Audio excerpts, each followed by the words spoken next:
adding on whatever, a couple of classrooms if need be, or whatever we, you know, we think is best that meets the kids and the staff's needs, because that has worked well out there. Coming together, like consolidating that, has really worked well. I think the kid, you know, it's great. It's great. I think it's great for the kids, and it's also great for the teaching staff out there. The collaboration that's going on, and like it's, you know, when we first started that out, yeah, there was some. I'm sure there were people very antsy about that. But like I said, it's amazing. Kids are really resilient, and they just they weren't there long, and they just settled right in to what's out there.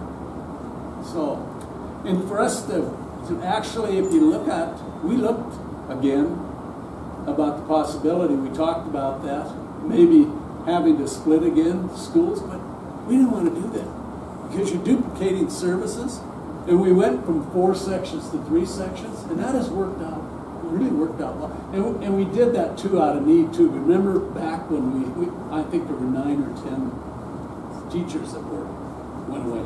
Had to. Some were let go, others were through attrition, and others just, you know, decided, well, if we're in this mode, I need to leave and go find another place. People leave for different reasons, of course. I mean, it can be a myriad of reasons why you leave.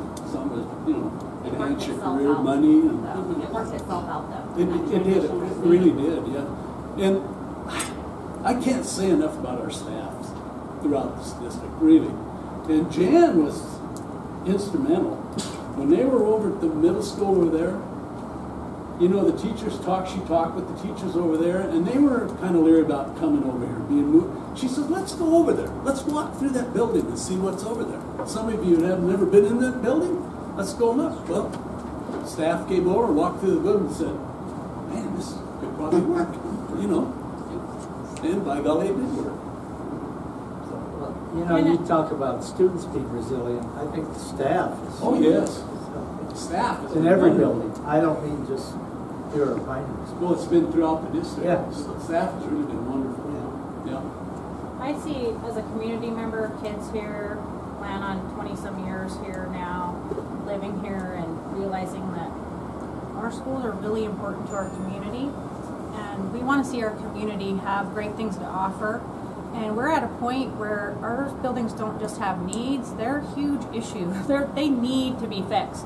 If we keep acting like they're just going away, they just get worse, you know. The things get bigger. It's like at home when you ignore your furnace not working and then it shuts off yesterday, you know. I mean, those kinds of things eventually you have to do something about. And I plan on staying in this community and living here, and I pay taxes, and I want to see people move here and flourish here and see what great things we have to offer as a community. I'm out there in the community saying that all the time. I say to people at Target, why don't you work in the Silver Valley, move over here, you can't find a place to live, you know?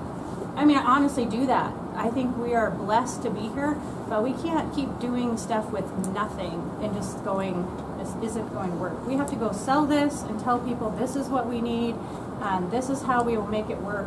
We're not just flourishly spending money, even though my husband might think differently because we both vote. But I'm convincing him also. And Matt grew up here. He's born and raised here. So it needs to happen. We need to talk to people about voting for our schools. It's like voting for your community. You believe in it or you don't. You know, if we go out and sell it as a package, I think it's doable.